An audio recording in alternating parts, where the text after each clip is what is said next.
Olá pessoal, estamos de volta com o dentista Frederico Mourão e estamos conversando sobre a especialidade de periodontia. Doutor Frederico, se falando em recessões, quais são as causas? Então, Mayara, as causas são inúmeras, né? Isso aí cabe ao profissional a identificar essas causas. A maioria dessas causas está relacionada a tratamento ortodôntico. É muito comum o paciente, após ter feito um tratamento ortodôntico na própria movimentação ortodôntica, procurar o nosso consultório, porque às vezes aumentou a gengiva no sentido expôs, as gengivas perdeu-se um pouco, ocorreu essa recessão. Ocorrendo essa recessão, pode ter a sensibilidade dentinária, né, a sensibilidade dentária, ou pode também a questão estética. Aí vem a seguinte questão. Quando o paciente nos procura em relação ao tratamento, principalmente essa causa ortodôntica, a gente tem que tentar solucionar isso aí. Uma das soluções é através da cirurgia plástica periodontal. Então, como eu havia te dito, uma das causas é a própria movimentação ortodôntica, que é comum isso acontecer. E isso acontece quando? Geralmente uma explicação científica e técnica para o nosso público profissional da área da ortodontia.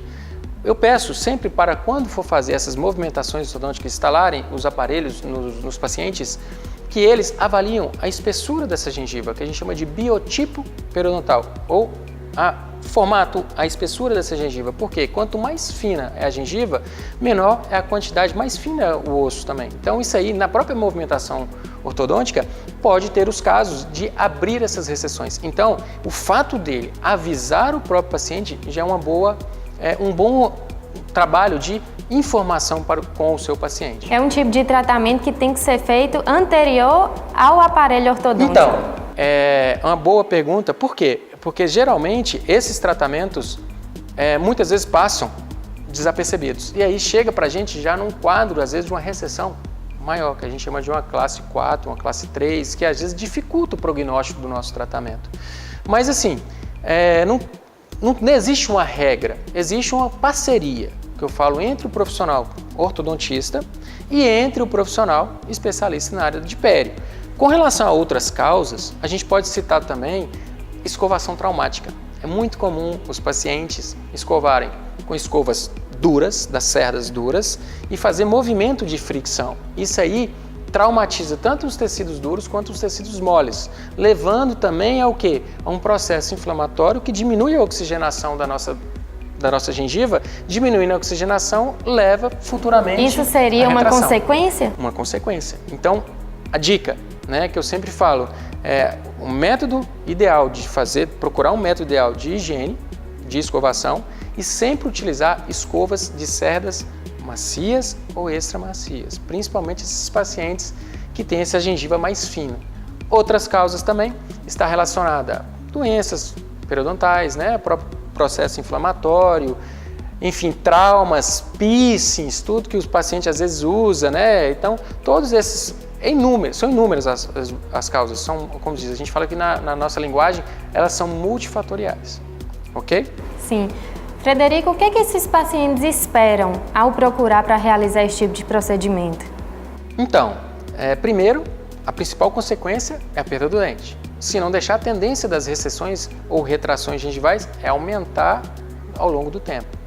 Então tem que ter uma intervenção.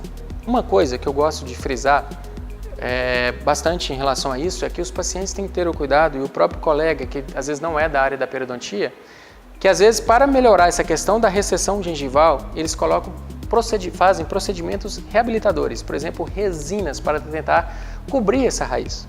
Só que aí eu brinco e falo com todos os meus colegas nos nossos cursos.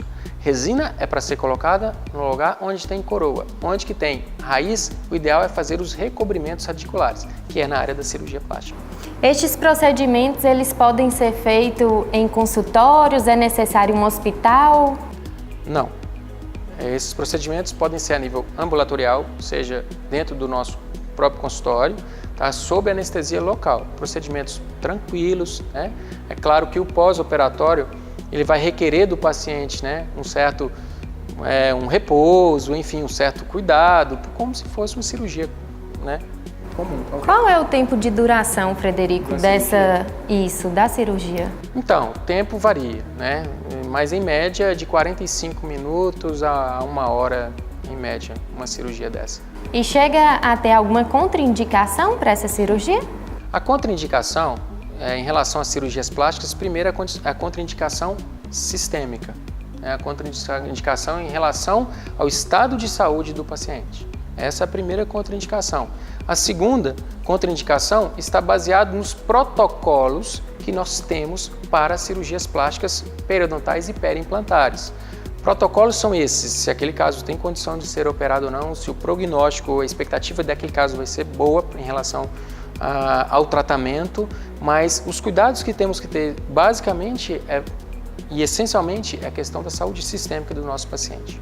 Além do seu consultório particular, a ABO atende estes tipos de tratamento? Sim, a gente tem um curso, né? Eu coordeno um curso aqui na BO, um curso de cirurgia plástica periodontal periimplantar. Esse curso ocorre aqui na BO.